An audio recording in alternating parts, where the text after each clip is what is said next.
Ultimately, you cannot have sexual encounter between two dead bodies.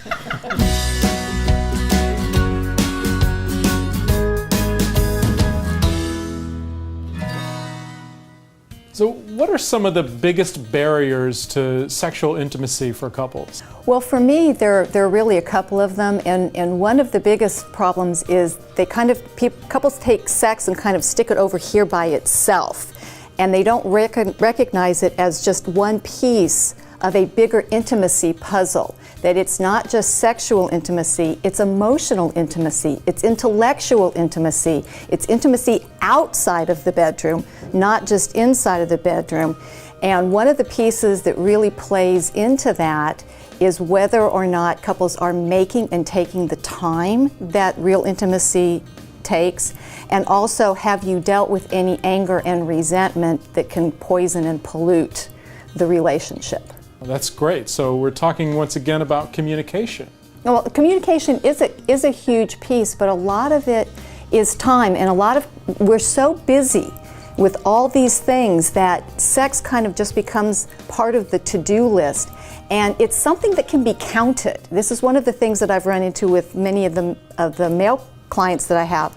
They talk about the quantity. When was the last time? How many times? It's something that you can actually check off. And then they're focusing on that, and their wives don't necessarily understand that what they're really asking for is to be connected. Time is not a quantity. Time means intentionality, willfulness, consciousness.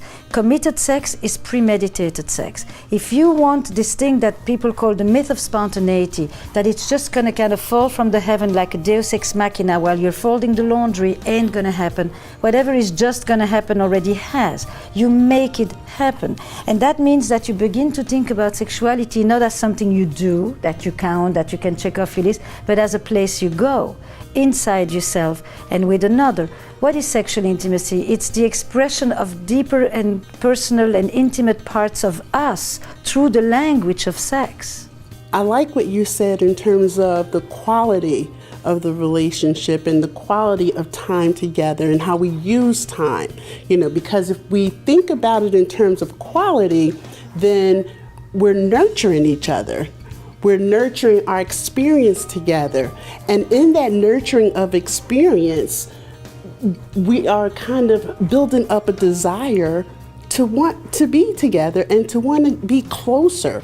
And sex is like the celebration of that whole experience. It's the celebration of the relationship because it gives you the immediate gratification of what you're trying to get in the relationship.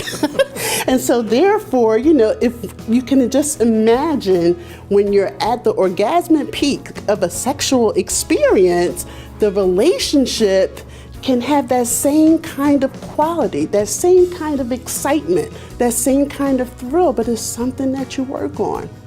So we're talking about breaking the myth of accidental love, right? You said spontaneity, the myth of spontaneity, that it's just supposed to happen and that we can't be purposeful or intentional, and in some way that having purpose and intention takes away the romance, takes away the excitement. The happiest, I think, most satisfied couples understand that there is an intention, that it does take work, and that it's something that builds over time and is not just that amazing final moment, but a bigger picture, just as you were saying, Cynthia.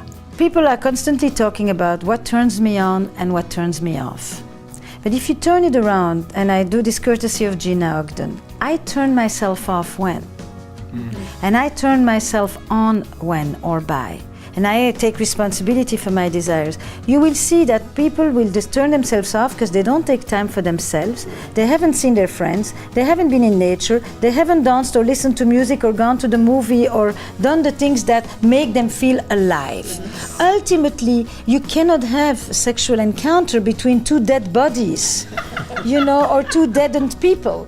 So what turns me on is the same in reverse. When I'm with people, when I see friends, when I feel good at work, when I'm creative, when I'm in nature, when I am energized and alive. And if people don't do that, then they say to the other, you're not doing it for me.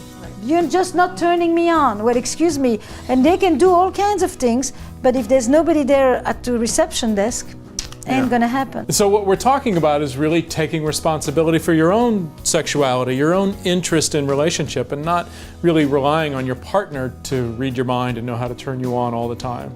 And I think then we can really have great sexual intimacy. We can all get paid, right? Yes, I love that.